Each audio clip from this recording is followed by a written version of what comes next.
श्री गुरुवे नमः। श्री गणेशाय नमः। श्री कुलदेवताभ्यो नमः। श्री रामाय नमः। श्री रामचंद्राय नमः। माँ सरस्वती की जय। श्री रामचरित्र मानस अयोध्या कांड दोहा संख्या 88। बरस चारि दस बासु बण मुनि व्रत वेसु आहारू ग्राम बासु नहीं उचित सुनी गुहाई भयहु दुख भारू। श्यावर रामचंद्र शंकर जीव जोरी। उनके अनुसार मुझे 14 वर्ष तक मुनियों का व्रत और वेश धारण करके मुनियों के योग्य आहार करते हुए वन में ही बसना है। गांव के भीतर निवास करना उचित नहीं है। यह सुनकर गुह को बड़ा ही दुख हुआ। राम लखन सिया रूप निहारी कहई सप्रेम ग्राम नर नारी। ते पितु मातु कहऊँ सखी कैसे जिन पठाए बन बालक ऐसे। एक कहई भला भूपति कीन्हा लोचन लाहू हमहि मिली दीन्हा। तब निषादपति उर अनुमाना तरु शिशुपा मनोहर जाना। ले रघुनाथ ही ठाऊ दिखावा कहऊँ राम सब भांति सुहावा। पुरजन करी लोगाहूँ घर आई रघुवर संध्या करन सिधाई।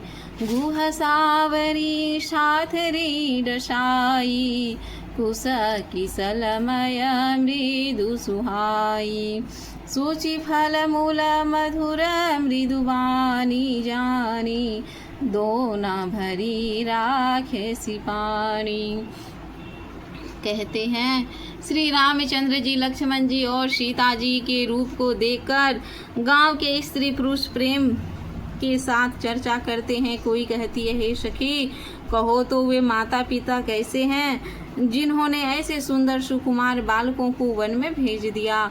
कोई एक कहते हैं राजा ने अच्छा ही किया, इसी बहाने हमें तो ब्रह्मा ने नेत्रों का लाभ दिया है। तब निषाद राज के हृदय में अनुमान किया तो अशोक पेड़ को उनके ठहरने के लिए मनोहर समझा। उसने श्री रघुनाथ जी को ले जाकर उस स्थान दिखाया जहाँ श्री रामचंद्र जी ने कहा यह सब बहुत ही सुंदर है। पूर्ववासी लोग जोहार वंदना करके अपने अपने घर लौटे और श्री रामचंद्र जी संध्या करने पधारे। गुह ने इसी बीच कुश और कोमल पत्तों को बिछाकर और सुंदर साथरी सजाकर बिछा दी और पवित्र मीठे कोमल देख देख कर दोनों ने भर भर कर फल मूल और पानी रख दिए अथवा अपने हाथ से फल मूल दोनों ने भर भर कर रख दिए। सिय सुमंत्र भ्राता सहित कंद मूल फल खाई। शयन कीन्हि रघुवंश मणि पाय पलूटत भारी। श्यावर रामचंद्र शंकर जीव जोरी। श्री सीता जी सुमंत्र जी और भाई लक्ष्मण सहित कंद मूल फल खाकर रघुकुल मणि श्री रामचंद्र जी लेट गए। भाई लक्ष्मण जी उनके पैर दबाने लगे। उठे लखनु प्रभु सोवत जानी कहीं सची वहीं सोवन मृदुबानी।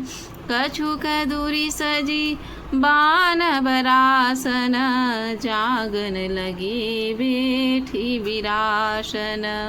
गुह बुलाई पहारु प्रतीति ठाव ठाव राखे अति प्रीति। आपु लखन पही बैठहु जाई कटि माथी सर चाप चढ़ाई। सोवत प्रभु ही निहारु निषादु भयहु प्रेम बस हृदय विषादु तनि पुलकित जलु लोचन बाई बचन सप्रेम लखन सब कहई भूपति भवन भयाहु सुहावा सुरपति सदनु ना पर पावा मणिमय रचित चारु चोबारे जनु रतिपति निज हाथ सवारे सुचि सुविचित्र सुभोगमय सुमन सुगंध सुवास पलंग मंजुमणि दीप जहाँ सब विधि सकल सुपास। सियावर रामचंद्र शंकर जी बिजोरी। फिर प्रभु श्री रामचंद्र जी सोते जानकर लक्ष्मण जी ने उठे और कोमल वाणी से मंत्री सुमंत्र जी को सोने के लिए कहकर वहां से कुछ दूर जाकर धनुष्वान सजकर श्री रासन से बैठकर जागने पहरा देने लगे। उन्हें विश्वास पात्र पहरेदारों को बुलाकर अत्यंत प्रेम से जगह जगह पर नियुक्त कर दिया और आप कमर में तरकस बांधकर धनुष पर बाण चढ़ाकर लक्ष्मण जी के पास आ गए। प्रभु को जमीन पर सोते देखकर प्रेमवश निषाद राज ने हृदय में विषाद हो आया। उनका शरीर पुलकित हो गया और नेत्रों से जल बहने लगे। वह प्रेम और सहित श्री लक्ष्मण जी से वचन कहने लगे, महाराज दशरथ जी का महल तो स्वभाव ही सुंदर है, इंद्र भवन भी जिसकी समानता नहीं कर सकता है। उसमें सुंदर मणियों के रचे हुए चौबारे, छत के ऊपर बांगले जैसे मानो रति के पति कामदेव अपने हाथों से सजा कर बनाया हो, जो पवित्र बड़े ही विलक्षण सुंदर भोग पदार्थों से पूर्ण और फूलों की सुगंध से सुवासित है, जहाँ सुंदर पलंग और मणियों के दीपक तथा सब प्रकार का पूरा आराम है। विविध बसना उपधान तुराही क्षीरफेन मृदु विशद सुहाई, जहाँ सिया राम शयन निशि करही छवि निजरति मनोज मृदु हरही। सिया रामु साथ रिसोए श्री श्रमित बसन बिनु जाहि न जोए, मातु पिता परिजन पुरवासी सखा सुशील दास अरुदासी, जोग वही जी नहीं प्राण की नाई, मही सुबत तई राम गोसाई।